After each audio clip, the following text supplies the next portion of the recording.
नमस्कार साथियों, स्वागत है आपका एक और नई बेहतरीन कहानी में। तो साथियों, कहानी यदि आपको अच्छी लगती है तो वीडियो को लाइक और चैनल को सब्सक्राइब करना बिल्कुल ना भूलें। तो चलिए शुरू करते हैं आज की इस दमदार कहानी को।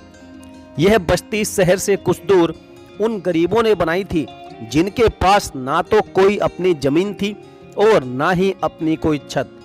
वक्त ने जब करण और अंजलि को गुर्बत की चादर में लपेटा तो वह भी इसी बस्ती में आ बसे।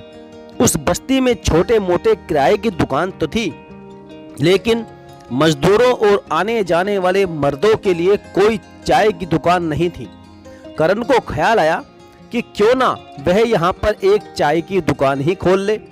उसने अपने 2 कमरों के कच्चे मकान के आगे छप्पर बनाकर उसे चारों तरफ से ढक दिया और कुछ कुर्सियां व मेज डालकर एक छोटी सी चाय की दुकान खोल ली। होटल का सामान उसके एक पुराने दोस्त ने दे दिया था, क्योंकि वे दोनों दोस्त काफी लंबे समय से अच्छे मित्र हुआ करते थे और हर जगह पर साथ ही जाया करते थे। करण की देखा देखी में उस बस्ती में और भी कई चाय की दुकान खुल गई थी, लेकिन करण की चाय की दुकान की तो बात ही कुछ और थी, क्योंकि यहाँ चाय अंजलि खुद अपने हाथों से बनाती थी। चाय बनाने का सामान, चूल्हा वगैरह घर के आंगन में था और चाय की दुकान छप्पर तले, जहाँ चाय के शौकीन ग्राहक 2 घड़ी खाली दूध पत्ती वाली चाय और गर्मा गर्म पकोड़े और समोसे मजे से खाते थे। करण की चाय की दुकान शाम 4 बजे खुलती थी और सुबह को वह बंद रहती थी। अक्सर बस्ती के मजदूर शाम के समय ही वापस आते थे। वह शाम को लौटते तो करण की चाय की दुकान से होकर जाते थे। धीरे धीरे यहाँ भीड़ बढ़ने लगी, चाय की लोकप्रियता भी बढ़ने लगी। आसपास की बस्तियों के लोग भी यहाँ मजदूरी करने आते थे। इस लोकप्रियता का कारण अंजलि के हाथों से बने पकोड़े और समोसे थे, जो इस कदर स्वादिष्ट होते थे कि इधर से शहर की तरफ जाने वाले भी अपनी सवारी रोककर यह पकोड़े और समोसे खरीद कर घर ले जाते थे। इसलिए अधिक काम के कारण हमें नौकरों को काम पर रखना पड़ा। जब कमाई बढ़ गई तो करण ने दुकान की छत पक्की करवाने और चारों दीवारें भी बनवाई। नई मेज कुर्सियां खरीद ली। अब यह चाय की दुकान नहीं बल्कि करण होटल बन गया था। सभी बस्ती वालों की जुबान पर तो करण की चाय की दुकान ही चढ़ गई थी, लेकिन वे उसको होटल नहीं बल्कि चाय की दुकान ही कहते थे। 1 साल बाद करण इस काबिल हो गया कि इसने अंजलि के लिए सोने की बाली और उसके लिए हार बनवा दिया।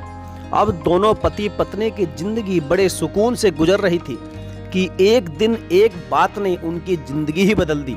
उस दिन उनके घर बरसों बाद एक खास मेहमान आया था, जो करण का जिगरी दोस्त था और जिसने कभी अपने उस दोस्त पर तरस खाकर उसको चाय की दुकान खोलने के लिए कुछ पैसे और मेज कुर्सियां दी थी। वह खुद एक बड़े शहर में एक बड़े होटल का मालिक था और वह पुराना सामान जो उसके होटल के इस्तेमाल से बाहर हो गया था, उसे करण को देकर उस पर एक एहसान किया था। करण के उस दोस्त ने करण की पत्नी को देख रखा था। बस अंजलि की यह तस्वीर तो पहले दिन से ही उसके दिल पर छप गई थी, मगर उसको हासिल करने की आरजू को दिल में दबा लिया था कि अंजलि पराई औरत थी और यह पराई औरत भी उसके दोस्त की इज्जत थी। जब वो आया तो करण ने उसको अपने घर के अंदर चारपाई पर बैठाया और अपनी पत्नी से कहा कि मेरा जिगरी दोस्त बहुत दिनों के बाद आया है, तुम मेरे मेहमान के लिए अच्छे से अच्छा खाना बनाओ। अंजलि ने ऐसा ही किया। अंजलि ने पहले पिस्ता बादाम और मलाई वाली चाय और फिर तंदूरी रोटी और पनीर की सब्जी बनाई। करण का दोस्त अंजलि की मेहनत से बहुत खुश हुआ और उसकी तारीफ भी की। अंजलि ने बड़ी मेहनत से ये सब कुछ उसके लिए तैयार किया। जाते हुए उसने अंजलि को धन्यवाद भी दिया और उसके पति की खुशामद करके अपने होटल ले गया। वह होटल के पीछे एक कोठा भी चलाता था, जिसके बारे में करण को कुछ नहीं पता था। उसने देखा कि यहाँ का माहौल तो पहले जैसा नहीं रहा और काफी बदल चुका है। होटल तो सामने के हिस्से में मौजूद था, मगर पिछले हिस्से में जहाँ उसने करण को बैठाया, वहाँ अलग अलग उम्र और तरह तरह की शक्लों के लोग बारी बारी खूबसूरत गिलासों में शराब पी रहे थे। करण को उसकी बदबू बहुत बुरी महसूस हुई। जैसे ही करण ने वहां से उठना चाहा तो उसके दोस्त ने करण का हाथ थामकर जबरदस्ती बैठा लिया। फिर उसने किसी को इशारा किया तो एक लेडी वेटर हाथ में ट्रे लेकर आ गई और गिलास करण के होठों से लगा दिया। करण ने उसको थोड़ा सा चखा मगर उसको अच्छा नहीं लगा। उसके दोस्त ने कहा, तुम्हें मेरी जान की कसम है, मेरी खातिर थोड़ा सा पी लो, दुनिया के सब गमों से आज़ाद हो जाओगे। करण ने कहा, मेरे दोस्त मुझे किसी तरह का कोई गम नहीं है। तभी दोस्त बोला कि प्लीज मेरे हाथ से पी लो। फिर उसने गिलास ट्रे से उठाकर उसके होठों से लगा दिया तो दोस्त की खातिर करण ने शराब को शहद समझकर पी लिया। थोड़ी देर में उसको नशा चढ़ने लगा और दिमाग को बड़ा हल्का फुल्का महसूस हुआ। उसके बाद यह रोज का मामला बन गया। उसका दोस्त करण के होटल आकर करण को अपने अड्डे पर ले जाता और करण को शराब पिलाता और फिर यह आदत दिन ब दिन बढ़ती चली गई और फिर शराब और शबाब ने उसको कहीं का नहीं छोड़ा। ज़्यादातर वक्त नशे की हालत में रहने की वजह से वह अपनी चाय की दुकान की तरफ से लापरवाह होता गया। अकेली औरत अंजलि के लिए चाय की दुकान संभालना बहुत मुश्किल काम हो गया। वह बाहर दुकान भी संभालती और अंदर किचन का काम भी करती, मगर ग्राहकों को चाय पकोड़े समोसे पेश न कर सकती थी। काम के लिए एक लड़का रखा लेकिन वह भी कुछ दिन बाद भाग गया। दूसरा रखा तो किसी भी दिन अचानक वह छुट्टी कर लेता, जिसके कारण होटल भी उस दिन बंद ही रखना पड़ता।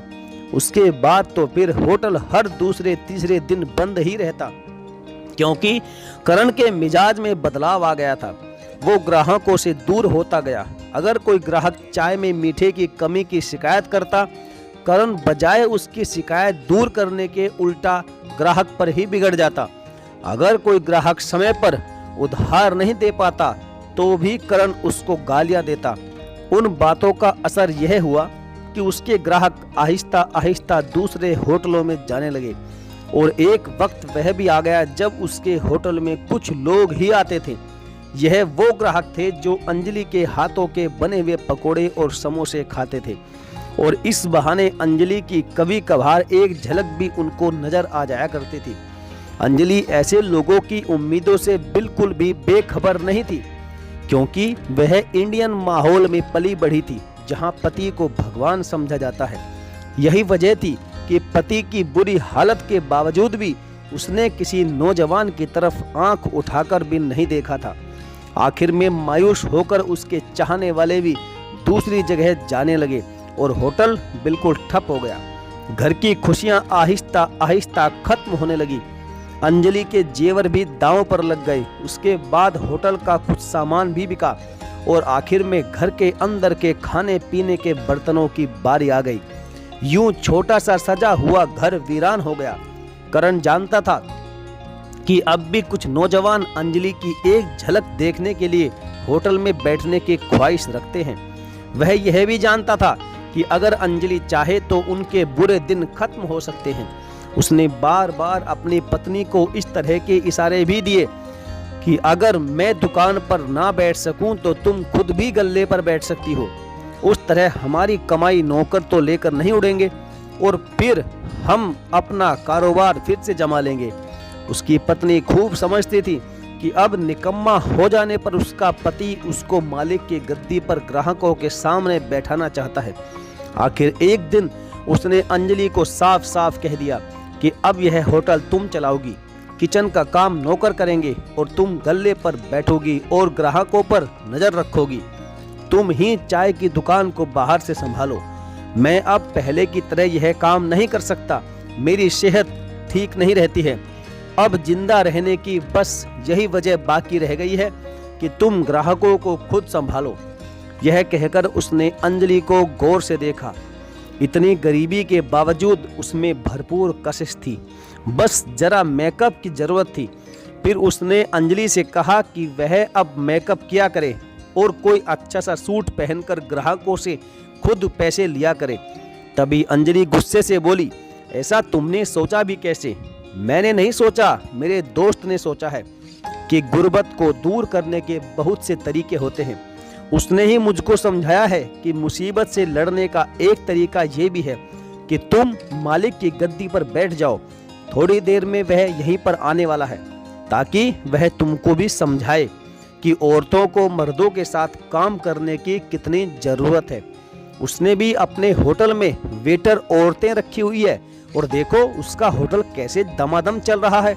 हर वक्त ग्राहकों से भरा रहता है और दौलत तो पत्तों की तरह बरसती है। करण की बातें सुनकर अंजलि डर गई और उसने चौंक कर अपने पति की तरफ देखा और यह सोचकर उसकी आंखों से आंसू बहने लगे कि उसकी पति की शर्म को क्या हो गया है। क्या वाकई नशा इंसान की सोच समझ को खत्म कर देता है? उसको सोचते हुए देखकर करण ने जोर से चिल्लाकर कहा कि तैयार हो जाओ और अच्छा सा सूट पहन लो, अभी मेरा दोस्त आने वाला है। अंजलि ने ऐसा करने से मना कर दिया तो उसका पति अंजलि पर ही बिगड़ गया और अंजलि के मुंह पर एक जोरदार थप्पड़ जड़ दिया और फिर उसे धक्का दे दिया। वह फर्श पर जा गिरी। 2 दिन से भूखी है और अब भी अकड़ दिखा रही है। माँ बाप तेरे मर गए, अब आखिर कहाँ जाएगी? मैं अभी आता हूँ, आधे घंटे में मेरे आने से पहले हाथ मुंह धोकर तरोताजा हो जाना। ये कहकर वह कमरे से चला गया।